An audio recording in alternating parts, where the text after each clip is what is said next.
Halo semua, balik lagi di channel Toraokun. Sebelum pembahasannya dimulai, silahkan klik tombol subscribe dan aktifkan lonceng notifikasinya supaya kalian gak ketinggalan info dan teori terbaru seputar One Piece.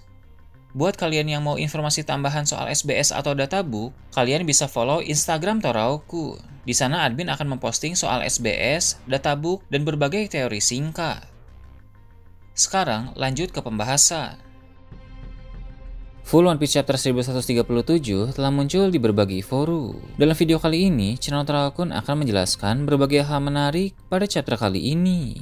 Cerita dimulai dengan memperlihatkan Luffy, Zoro, Nami, dan Rod yang sudah tiba di kastil Aurus setelah mereka pergi diam-diam dari pesta di desa barat. Seperti yang kita tahu, tujuan utama Luffy pergi ke sana untuk mencari kunci agar dia bisa membuka rantai Loki di dunia bawah. Sedangkan Zoro, dia tidak bisa membiarkan Luffy sendirian pergi ke sana karena khawatir kaptennya itu mungkin akan ditipu oleh Loki, sehingga Zoro pun memutuskan untuk menemaninya. Tak ketinggalan, Nami juga ikut serta untuk mengawasi mereka sambil berharap bisa menemukan harta karun di dalam kastil tersebut. Ketika mereka berjalan untuk memasuki kastil itu, Rod menjelaskan bahwa tempat itu dulunya milik Raja Harald. Namun setelah kematian sang raja, kastil Aurus menjadi terbengkalai. Saat mereka tiba di depan kastil, Rod terkejut melihat pintunya mengalami kerusakan dan para penjaga tidak ada di tempat. Zoro pun berkata, kerusakan di pintu itu berasal dari dalam. Seperti yang kita tahu, alasan dibalik kerusakan pintu tersebut pasti karena ulah dari dua ksatria suci. Sebab beberapa waktu yang lalu, mereka ada di dalam sana. Luffy, Zoro, Nami, dan Rod pun melewati pintu depan sehingga mereka tiba di halaman yang luas. Halaman itu tampak sudah hancur cukup parah. Rod menjelaskan bekas-bekas kerusakan yang ada di sana merupakan akibat dari pertarungan Loki melawan Raja Harald beberapa tahun yang lalu. Pertarungan tersebut benar-benar epik sehingga menimbulkan kerusakan yang sangat besar. Zoro bilang orang yang bertarung dan meninggalkan bekas seperti ini pasti orang yang menakutkan. Rod pun setuju karena seperti yang telah diceritakan di desa tadi oleh para raksasa, Loki itu adalah monster yang mengerikan. Namun di sisi lain, Raja Harald juga bukan orang sembarangan. Dia sangat tangguh dan dikenal sebagai prajurit agung dari Elbaf. Kehancuran kastil Aurus sudah dapat dipastikan sejak pertempuran mereka dimulai. Kemudian Luffy yang sedang melihat-lihat takjub karena ukuran kastil tersebut ternyata sangat besar dan luas. Untuk ukuran raksasa saja, kastil Aurus sudah tampak lumayan besar. Apalagi untuk ukuran manusia seperti Luffy, jelas kastil tersebut tentu sangat masif. Mereka pun melangkah lebih jauh ke dalam kastil yang kondisinya juga rusak parah seperti di bagian halaman tadi. Di bagian lantai terdapat banyak kerangka raksasa sehingga suasana di sana menjadi sangat menyeramkan. Rupanya kerangka-kerangka itu berasal dari 100 lebih prajurit yang tewas karena mencoba menghentikan Loki. Dalam insiden kematian Raja Harald, satu-satunya yang selamat dari kastil selain Loki hanya Jarul saja. Menurut Jarul, dia bisa selamat berkat helmnya, walau helm tersebut tertancap pedang akibat ulah Loki saat itu.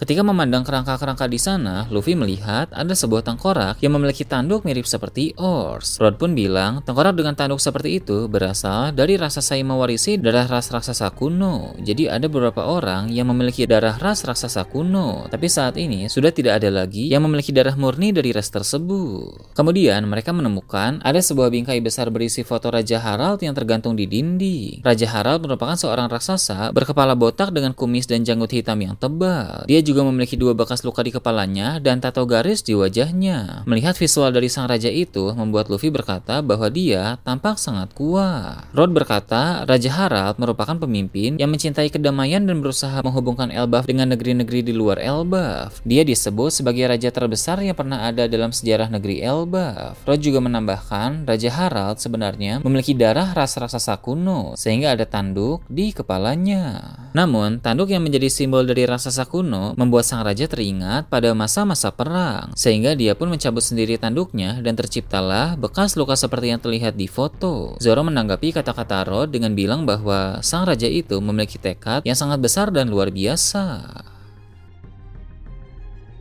Setelah itu, Rod mulai menceritakan tentang Loki dan Hajrudin. Mereka berdua memang sama-sama anak Raja Harald, namun dari ibu yang berbeda. Ibu Hajrudin tidak berasal dari Elbaf, melainkan dia seorang raksasa dari negeri lain di luar sana. Karena wanita itu tidak berasal dari Elbaf, maka dia tidak bisa menjadi Ratu Elbaf dan dia juga dianggap rendah oleh banyak penduduk. Sebab banyak dari penduduk di sana ingin mempertahankan kemurnian gadis keturunan Elbaf. Zoro lalu bertanya mengapa Rod memilih menjadi kru Hajrudin. Padahal Rod tahu bahwa Hajrudin memiliki darah campuran. Kilas balik pun muncul dan memperlihatkan masa kecil Rod. Ternyata dulu dia sering dibully oleh orang-orang, tapi Hajrudin tidak melakukan hal yang sama kepada Rod, melainkan dia menghargai kemampuan Rod dalam menggambar peta dan merekrutnya. Rod juga menjelaskan bahwa Hajrudin sendiri pun sering dihina dan dicemooh oleh orang-orang, namun dia bertahan dari semua itu dan dia memiliki mimpi untuk menjadi raja semua raksasa agar bisa menyatukan raksasa dari seluruh dunia. Jadi cita-cita Hajrudin bukan menjadi raja Elbaf seperti Harald, melainkan menjadi raja para raksasa dari seluruh dunia. Itu merupakan impian yang besar, tapi Hajrudin terus melangkah dengan optimisme tinggi. Kilas balik singkat pun akhirnya berakhir. Sementara Rod dan Zoro berbicara, Luffy melihat ada beberapa raksasa yang tergeletak di tanah. Mereka adalah raksasa penjaga yang ditumbangkan oleh Ksatria Suci beberapa waktu yang lalu.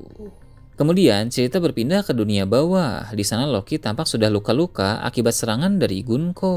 Gunko memakai suatu teknik untuk membuat sepatunya menjadi besar sehingga bisa menyerang wajah Loki dengan sangat mudah. Loki pun bilang itu bisa terjadi karena dirinya sedang terikat rantai. Seperti yang kita tahu, sekuat apapun Loki, jika dalam keadaan terikat dengan rantai batu laut, maka dia tidak bisa berbuat apa-apa. Ksatria Suci dengan wajah yang mirip dengan Sang Spoon berkata, jika Loki bisa bergerak pun tidak ada bedanya. Dengan kata lain, walau Loki tidak terikat rantai, Ksatria Suci itu yakin mereka tetap bisa menghajarnya. Gunko lalu bilang mereka memberi Loki kesempatan untuk menjadi dewa, suatu kehormatan besar untuk makhluk rendahan sepertinya. Namun berani-beraninya Loki malah menolak. Gunko yang emosi pun menciptakan panah dari kakinya untuk menandai jalur serangannya. Loki yang merasakan itu pun bilang Gunko akan menendang sisi kanan wajahnya lalu menghantamnya dengan uppercut. Dia bahkan menyindir dengan berkata terima kasih atas peringatannya. Gunko pun menegaskan panah-panah itu adalah jalur takdir, sebuah deklarasi kekerasan yang tidak bisa dihindari. Namun jika dia mau, dia bisa saja menghentikan serangan-serangan itu. Maka dia bertanya sekali lagi apakah Loki menerima tawaran bergabung dengan Ksatria Suci atau tidak. Dengan tegas Loki menjawab tidak akan pernah.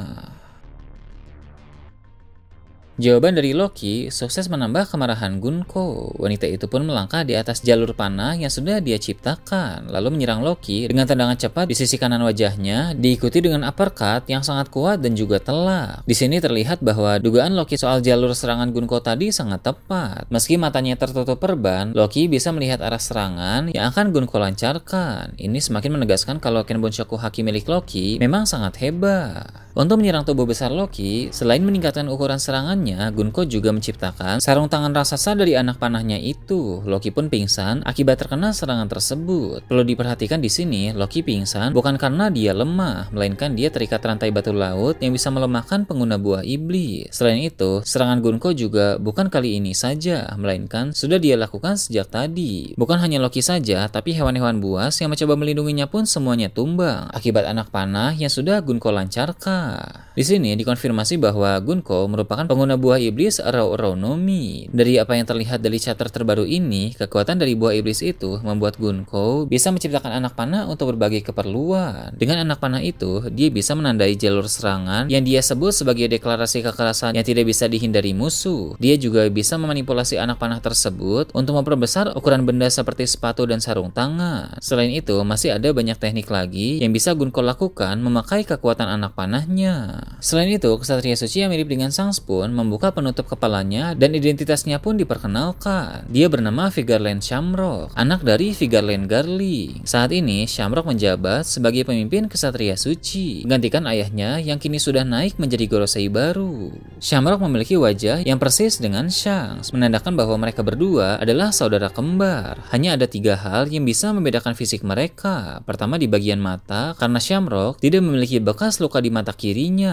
Kedua adalah di model rambut, karena rambut Shamrock cukup panjang dengan kepang di bagian belakang. Dan ketiga, di bagian lengan, karena lengan Shamrock masih lengkap berbeda dengan Shanks. Dia juga memakai seragam militer klasik mirip seperti tentara Inggris atau Perancis pada abad ke-17, dengan sepatu bot tinggi, syal di leher, dan sebilah pedang di pinggangnya. Dia pun meminta Gunko untuk menghubungi Mary Joyce karena mereka harus mengubah rencana, sebab jawaban dari Loki sungguh mengecewakan. Gunko pun menanggapinya dengan berkata bahwa keputusan Loki sepertinya memang tidak akan berubah. Dia akan tetap menolak meskipun harus mati. Ada yang menarik dari seragam tentara yang digunakan oleh Shamrock. Jika kita lihat, Dragon saat masih muda juga sempat menggunakan seragam tentara militer. Dia mengenakan seragam militer itu setelah keluar dari Angkatan Laut dan sebelum membentuk pasukan revolusi. Sebelum pasukan revolusi seperti sekarang, nama kelompok awal Dragon adalah Pejuang Pembebasan. Ini sangat menarik karena ternyata Ksatria Suci dan Pejuang Pembebasan sama-sama berseragam militer. Tak mengherankan Dragon sangat tahu tentang seluk-beluk Ksatria Suci, karena memang Dragon sangat memperhatikan kelompok tersebut. Terindikasi bahwa dulu Dragon juga sempat ditawari menjadi Ksatria Suci, namun Dragon menolak dan malah keluar dari Angkatan Laut. Tak hanya itu saja, Dragon juga mencuri buah iblis yang menjadi harta karun Tenryubito di God Valley. Sebenarnya buah iblis itu sudah lama Dragon incar, dan insiden God Valley adalah saat yang tepat untuk mencurinya, karena semua sedang fokus pada pertempuran melawan bajak laut Rock.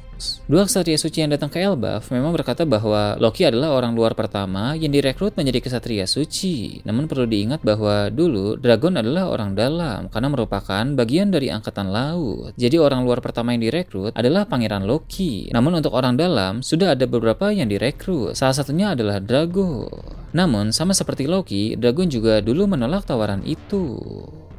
Pada bagian akhir chapter, Shamrock memandang Loki yang sedang dalam keadaan pingsan. Dia berkata, pada zaman kuno, prajurit buas dari Elbaf pernah menaklukkan dunia baru. Kekuatan dari para raksasa memang sangat hebat, bahkan dari generasi ke generasi sampai sekarang ini. Pemerintah dunia pun ingin kekuatan besar Elbaf berada di pihak mereka. Jadi Shamrock menegaskan bahwa tujuan utama kedatangannya bersama dengan Gunko ke sana adalah untuk memaksa Elbaf bersekutu dengan pemerintah dunia, agar pemerintah dunia bisa mengendalikan seluruh prajurit di negeri itu. Nah, itu tadi berbagai hal menarik pada chapter 1137. Gimana menurut kalian? Silahkan tulis di kolom komentar di bawah. Oke, segitu aja untuk pembahasan kali ini. Jangan lupa like, share, dan subscribe untuk video menarik selanjutnya. Gue Tora Akun, Shambles.